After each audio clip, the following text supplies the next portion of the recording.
te ba nii ci xibaar yi nga xam jot nañ ko ne ñu police mi ngi koy seet laaj bi ñuy njëkk laaj mooy Azoura bi mu tàmbalee di tifaar ba léegi naam nee ñu bi yoon doyen le procureur s'est autosaisi mais il a fallu que génn boo xamante ni sax kenn rafetluwu ko ndaxte ci beneen camp bi am na ñoo xam du ma tudd tur koo xamante ni taxaw na ni tifaar yi bu procureur autosaisirul dans 3 jours lu mu gis man la te boobaa day commencé def li nga xamante ni moo di dóor fayu te Sénégal warta demee noonu lu tax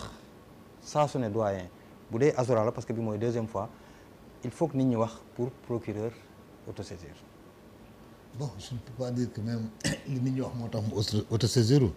Je pense que peut-être que à son niveau il a fait l'analyse qu'il fallait que peut-être jot na mu autosaisir. D'autant que y a un précédent dans ce domaine am na ñeneen ñu def lu mel noonu mu autosaisir donc bu ko deful évidemment mën nañ commencer di analyser dafa jàng alors mais pour revenir sur le cas Azoura je crois que li mu def comme bi mu njëkkee insulter le président de la République lui-même ak li mu def nii je crois que amul Sénégalais bu ko rafetlu même s'il y a quand même quelques partisans yoo xam ne peut-être ñu jéem a défendre saaga moom si penc mi def naa ne ku ko rafetlu dañ laa saagawul mais kuñ ci saaga rek nga xam ne saaga neexul ci kenn maintenant le fait que mu koy def di récidiver bon j'ai écouté beaucoup d'analyses donc on dit que ku ñu war a dimbali la am na ñu koy wax am na ñuy raisonner noonu ku ñu war a dimbali la parce que subir na loo xam ne daf ko perturber te je crois que ku xam psychologie nit ñëpp yamu ñaaw c'est pas la masse qui fait la personne mën na am jëmm ji am lii mais psychologie c'est autre chose c'est plus profond ci biir nit la ne kooku yàlla moo koy def ci nit xëy na boo dee sa psychologie tollul nii sa masse musculaire mu toll xëy na am na lu bari doo ko mën a attan je ne dis pas qu'il est fou donc tey rek bi ma jullee jumaa pare am na ko ñu jootal mu ne way on l'a amené on a dit qu'il est fou on l'a libéré ma ne qui a dit qu'il est fou parce que nit bu dee dañu évoquer sa santé mentale c'est un spécialiste qui doit le dire si c'est le spécialiste qui le dit yoon wàcc na ko mais bu dee ki ko wax du spécialiste un juge même ne peut pas dire que quelqu'un est malade mental il requiert la compétence d'un spécialiste mu analyser na ko kii kat situation nii la nii la récemment rek semaine passée je crois que j'ai suivi benn documentaire quelqu'un qui a tué mais bu la rombee nit yi dem ba naa ki dara jotu ko la famille def appel du def li ñu jugé waat ko mais finalement au finish dañ ne non tey ko c'est un malade mental il n'a pas de responsabilité mais je ne dis pas qu'il l'est parce que j'ai tant qu'une autorité compétente saisiruñ ko ba mu statuer personne ne peut dire que c'est ça maintenant le fait que maintenant il y a pas eu les poursuites bon ça c'est des lenteurs yoo xam ne ça relève de qui du procureur ou bien du fait que mënuñu ko teg bët et je pense que Sénégal nag nit waru fi mën a réer je crois bien donc je crois qu'il y a lieu pour faire l'équilibre ñu jéem a trouver ko seet li yoon wax ñu teg def ko su dee vraiment ku ñu war a dimbali la ci wàllu santé ñu dimbali ko jàppale ko te loolu ñu sës ci moom ay mbokkam war nañ ci taxaw bu dee vraiment c'est le cas mais en tout cas kenn rafetlu mbir mi daal fi doyen daanele laa lay joxe mbeng que ni bu dee ku ñu war a dimbali la du fàttali ni ci seen boor la nekk moom Azoura Fall mais pourtant 2021 ba 2024 am na yu mu doon def mais lii ñuy dégg ndem mosuñu ko dégg pourquoi ce moment pour ñenn ñi commencer di susciter loolu naan est-ce que waruñu ko dimbali te am na période boo xamante ni waroon nañ ko gën a mën a dimbali mais mosoo dégg loolu. non si voilà ci loolu man je vais répondre par la négative. Parce que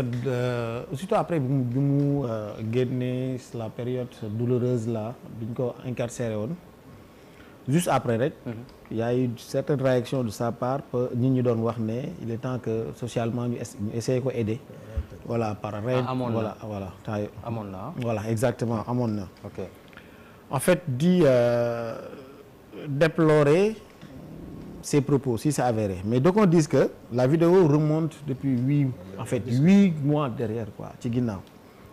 xaw ma nag. man en fait du ma ci l'essentiel mooy quelle que soit la période. propos yooyu kenn waru ko teg ci penc kenn du ko teg ci nit. loolu moom objectivement te Pastef aussi prônéwul yooyu démarche. parce que on n'a jamais vu le président Ousmane Sonko wala un cadre boo xamante ne apprécié nañ ko sur le plan national muy toog ci les plateaux di dugg ci vie privée jàmbur loolu je le dis dans plusieurs plateaux ne leen on n'a jamais vu le président Ousmane Sonko dugg dans la vie privée d'une personne. mais nga baal ma dugg ci vie privée def ko mais quand même doon na wax yoo xamante ni doon na xaw a doy waar ci jamono opposition bi. waaw wax bu doy waar c'est-à-dire il parlait toujours des problèmes de gestion li ñëpp bokk c'est-à-dire que parfois nit ñi dañ koy aborder selon l'angle bi leen neex mooy l'angle politique te loolu lay bañ cet état de fait là bu cas Azoura Fall ñu jël ko comme prétexte politique loolu laa dul apprécier. mais aussi baal ma de voilà. xam nga aussi bon bu dee bon vidéo bi yàgg na ak yooyu ça importe peu. mais aussi ci cadre politique la waxee il faut aussi gars yi juger ko ci cadre parce que un président de la république ku fi nekkoon président de la république la doon tifaar te kooku ci cadre politique la donc mënuñu génn aussi ci cadre politique. ci kaw non xam nga on parle des questions d'humanistes c'est-à-dire que am na soo xamante ne c'est sanctionné par la loi injure publique moom laay wax ne bu ci politiciens yi utiliser pour di ko analyser simplement sur l'angle di ci attaquer ay personnes affiliées que à un parti alors que même en droit pénal la responsabilité d'acte et de fait est une responsabilité individuelle. D'accord. loolu laay wax c'est-à-dire que buñ ci profito di wax Pastef wala nangam. Il s'agit d'un cas Azoura Fall boo xamante ne vivre na des péripéties assez douloureuses nga xam ne war nañ ko accompagner à plusieurs niveaux. Même bu fekkee ne un technicien wala un professionnel médical attesté wu ko mais le fait que sax mu defoon prison laaj na un accompagnement loolu dafa laaj un accompagnement donc nañ ko analyser ci cadre un sénégalais boo xam ne. dafa juum. ñu war ko wax yoo xam ne waru ko wax ñu war ko dimbale ci angle boobu mais ñu bañ ko utiliser di ci imputer la responsabilité d'un parti wala ne dafa am soit ku nekk ci ginnaawam moo tax mu am fitu def loolu. bañ ko def arme te ki ñuy wax kooku toog na publiquement wax ñëpp di ko dégg mu ne injure publique wala dugg ci privé jàmbur bokkul ci politique ku koy wax bokkoo ci man ku koy defit bokkoo ci man muy le président Ousmane Sonko il a dit publiquement te liñ doon wax ñu koy affecté des propos yoo xam ne souvent dañ ne dafay déplacé lépp ci cadre politique lay wax ci cadre de la gestion commune nit yor dara am ay errements mu souligner ko nga am une approche boo xamante ne sur le plan de la gestion de ce pays mu dénigrer ko wax ne moom am na une solution meilleure cadre boobu rek la doon waxee mais dugg ci vie privée jàmbur Mohamed journaliste nga defal toutes les investigations qu'il faut vous ne verrez jamais le président Ousmane Sonko rentrer dans la vie politique d'une personne te ci angle boobu laay oo ñëpp dans le landerneau politique que ñu am beaucoup plus de responsabilité teg des débats constructifs des débats yoo xam ne dafay accompagner ce nouveau régime dans le développement pour cette vision là 2050 ñu mën ko matérialiser. waaw le Sénégal juste et prospère et fi mu ne nii yéen a ko aye wala sa moomee. yéen a aye bëgg gars yi nag ràccal leen. xam naa ni du yomb ndaxte sànq ba léegi yaa ngi may def nii ni ma ci vie privée effectivement ci vie privée nit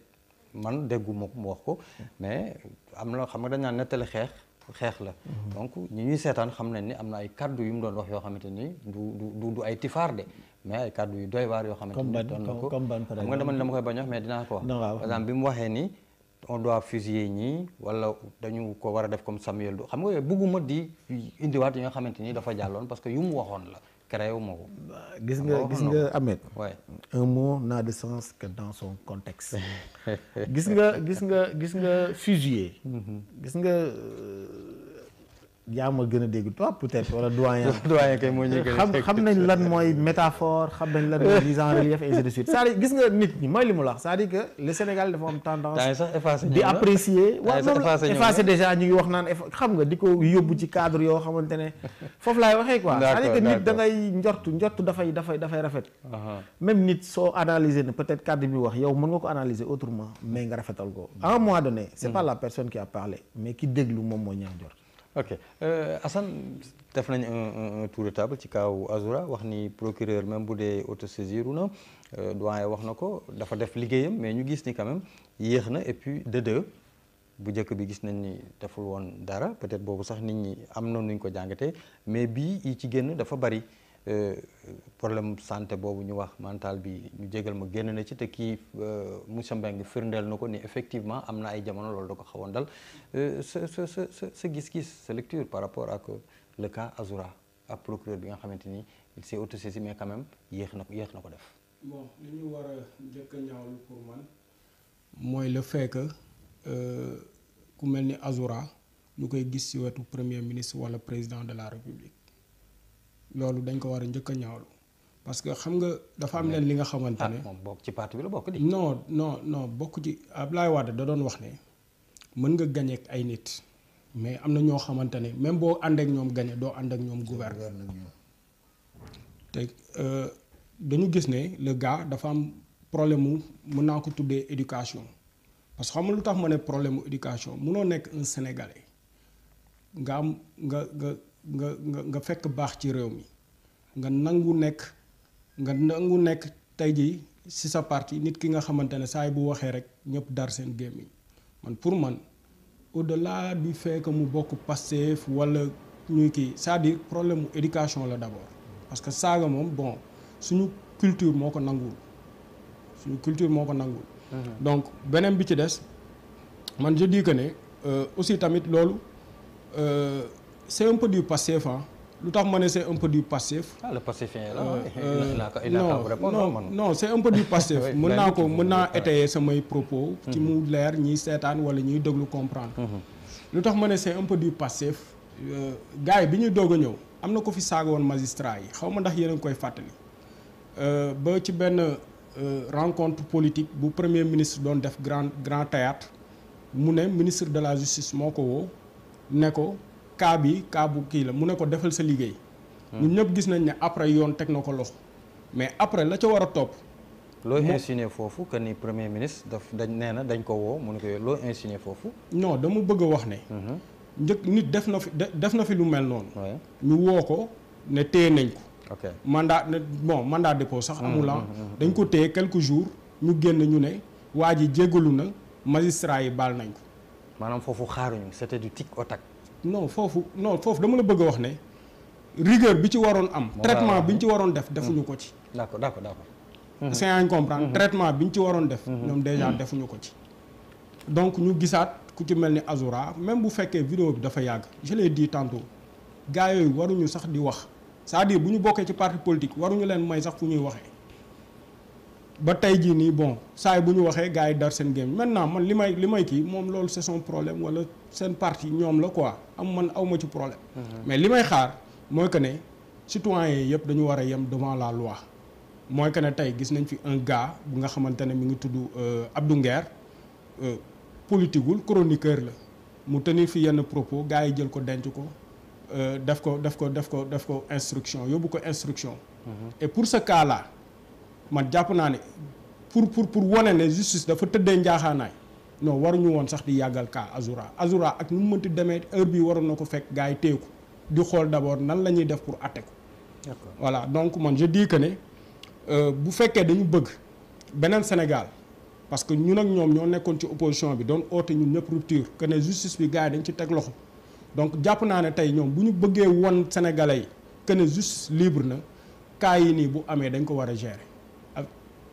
gérer. parce que xam nga lu tax. bu yàggee dina indi fayonte te fayonte nag fu mu am. bu yàggee jungle lay doon quoi. la loi du plus fort mooy am. te waruñu àgg foofu. parce que ay responsable jàpp naa ne ay responsable lañ dénk suñu état donc responsable yooyu war nañu am mat gi ak taxawaay bi ba nga xamante ne cas bu mënti am rek. ñoom nañ ci taxaw impartialité. donc loolu moo ci nekk suma gis-gis. di wax ne nag bon. loolu moom bon ñoom la seen parti la ñoom ñooy xool nan la ñuy gérer Azoura ak ñeneen ñi nga xamante ne ñi ngi fa parce que boo xoolee boo amee seetlu gis nga même ci réseaux sociaux yi je dis même ci réseaux sociaux yi nit ñi amatuñu liberté mayatuñu leen liberté ñu wax seen xalaat ci réew mi boo ko waxee des gens yi nga xamante ne xamoo leen peut-être ñoo lay saaga di la kii man damay mais loolu nag Assane loolu moom mosu fee jóg. musu fee jóg ngay musu fee jóg nag mais dañu gis ne ñoom ñi genre googu bokk mi ngi egsi avec l'avènement de Pastef avec l'événement de Pastef bi ñu nekk ci opposition non ñun man yàgguma engagé wu peut-être politiquement mais ku daan suivre politique là parce que j'aimais suivre les débats politiques xool leaders yi seen parcours affaire yooyu quoi mais daanaa gis ci réseaux sociaux yi ne saaga wala wax ay wax yi nga xamante ne amul teggin daawu ko fa gis wala bu fa amaan bariwul mais nag ak Pastef bi mu ñëwee ñoom indil nañ fitna bu nga xamante ne ñoom képp ku bokkul ak ñoom xalaat doo patriote déjà baaxoo amoo droit wax te jàpp naa ne tamit loolu nag waruñu fa àgg. d'accord voilà donc vraiment je tenais. xam naa ne Mbengue dina la tontu jël na note dañuy def aspect de la question. xam ne les autres les Thiès qui ont esté en justice. par rapport au cas. bon je sais pas si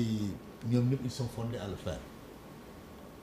Parce que est-ce qu'ils ont reçu des parce que c'est le président de la République l'ancien président de la République. Il a un statut. Papa, attends, attention, il a insulté, excuse-moi, il a insulté tous les militants ou tous les gens qui supportent Macky. Il les a traités de tous ceux qui aiment la personne. Donc voilà, non. mais moom de façon personnelle bon saaga bi Macky Sall lañ koy parce que les autres quand même seen tournée ci tey mënoo xam kan moo bëgg kan moo bañ nit ki day déclaré ni bëgg naa nga soog a xam ne bëgg na wala nga xam noonu que à côté de l'autre peut-être mën nañ ko accepter dans cette façon-là mais seulement c'est juste pour poser une question de droit est-ce que ces personnes-là sont fondées à rester en justice contre le gars je sais pas trop parce que dama ci suivre un débat boo xam ne pour moi c'est pas très tranché du tout et que si c'est le parti je crois que Macky s'est dégagé de l'autorité du parti. En principe il n'est plus président de ce parti. Les autres ils portent plainte peut-être parce qu'ils sont parents ba dégg naa koo xam ne dañ ne parents la koo xam ne ñu ne militant la c'est juste poser une question de droit est-ce qu'ils sont fondés à le faire. y a le neveu de Macky Sall Samb Ndiaye bon et le fils aîné de sa su dee sœur nag am na ku Macky si boppam mandaté pour ma porter plainte je crois que bu porter war nañ def c'est pour éviter que ñu dugg dans un cycle boo xam ne pour un oui un non on va encombrer le parquet de plaintes yoo xam ne finalement c'est inutile quoi voilà donc c'est juste pour s'il y a droit très bien c'est par rapport à cette approche là laa doon wax ne buñ ko utiliser comme prétexte wax nga ko sànq pour def seen voilà parce que aussi ñu ci bëri ils n'ont pas qualité à agir amuñu intérêt même à agir amuñu qualité à agir ñu ci bëri mais pour le moment ñaari tur yi ñoo génn gum voilà mooy moo tax loolu ak Maître Oumar Youm vraiment waaw ñëpp xam nañ le procureur de la République une personne qui a une certaine probité morale ñëpp xam nañ ko sa probité morale ne su de conduite amul benn doute ne procureur lu mu war a def dina ko def leneen li ma doon yokk rek mooy vous ne verrez jamais dans le protocole bu premier ministre di nekk en tant que premier ministre nga gis Azoura Fall wala keneen ku ci nekk s'il s'agit de sortie politique parce que après tout le premier ministre reste le président du parti Azoura nekkoon ci protocole am donc bu fekkee ne dafay génne pour un engagement politique c'est normal Azoura nekk ci ginnaawam mais vous ne verrez jamais dans le protocole du Premier ministre Azoura Fall à côté jamais de la vie te peut-être ñun nous avons la mémoire un peu amnésique mais le cas Penda Ba fii la ñu fekk. Penda Ba mel na. saaga toute une race. Sénégal ñu tëbal ko. ñu dem ñu yóbbu ko le cas de l'enseignant là bi wax ne dañu war a tëral Ousmane Sonko rendi ko. mais fii la ñu fekk. Suzanne. lan moo ko ci fekk. il a beaucoup plus bénéficié d'une promotion que d'une sanction. mais nag non bu dee aussi nag Mbengue. déet ci loolu laa la wax ne nag foofu la ñu war a apprécier ne y a une rupture. boo demee ba des personnes de Pastef wax ne parce que procureur dafa war a def liggéeyam te à l'époque doo mës a gis ku bokk APR wala ku bokk parti APR di dénigrer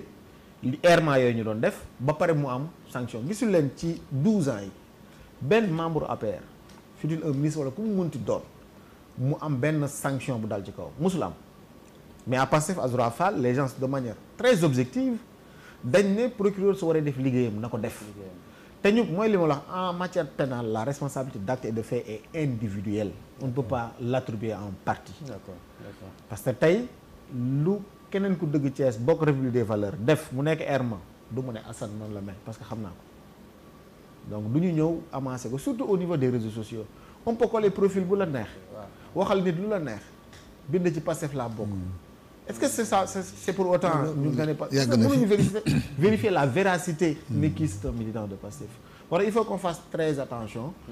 ci maandute ak ci leneen te ñuy débat des débats yoo xam ne bañ ci def des débats personnels wala di attribuer loo xam ne c'est de manière personnelle